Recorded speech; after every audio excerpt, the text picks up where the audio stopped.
उचलला असे पश्चिम महाराष्ट्रातले आम आदमी पक्षाचे संघटन सचिव संदीप देसाई त्यांच्याकडून आपण जाणून घेऊया या निवडणुकीसंदर्भात आपलं काय प्रेडिक्शन आहे या संदर्भात। इंडिया आघाडीच्या माध्यमातून काम करत असताना ज्या पद्धतीनं सगळ्या कार्यकर्त्यांनी मन लावून काम केले, ज्या पद्धतीनं आपापसातले मतभेद विसरून मग राष्ट्रवादी काँग्रेस असू दे, काँग्रेस असू दे, शिवसेना उद्धव ठाकरे गट असू दे, आम आदमी पार्टीचा हे सगळे आपापसातले गट विसरून फक्त एकाच उद्देशानं लढत की भारताला वाचवायचं आहे, भारताचं संविधान वाचवायचं आहे। आणि या सगळ्या कामाला आज कुठंतरी पॉझिटिव्ह आपल्याला दिसते सगळं चित्र।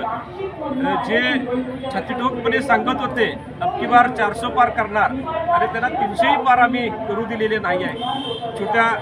थोड्याशा फरकाच्या बहुमतासाठी अजूनही आमची लढाई चालू आहे आणि मला विश्वास आहे कारण अजूनही काही मतांच्या फेऱ्या व्हायच्या आहेत।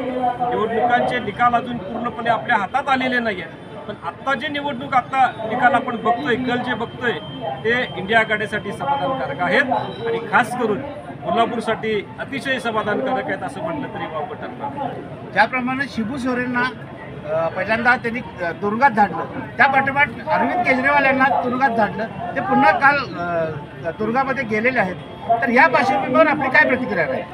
ज्यावेळी आम आदमी पार्टीच्या नेत्यांना टार्गेट करायचा प्रयत्न केला, त्यांच्यावर खोट्या केसेस दाखल केल्या आणि खोट्या गुन्ह्याच्या अंतर्गत त्यांनी ईडी सीबीआयचा वापर करून त्यांना जेलमध्ये टाकलं, तर त्याचवेळी संपूर्ण भारतानं निर्धार केला होता की जेल का जवाब वोट से देंगे। आणि आज तुम्हाला दिसून आलं सगळं, जेल का जवाब वोट से।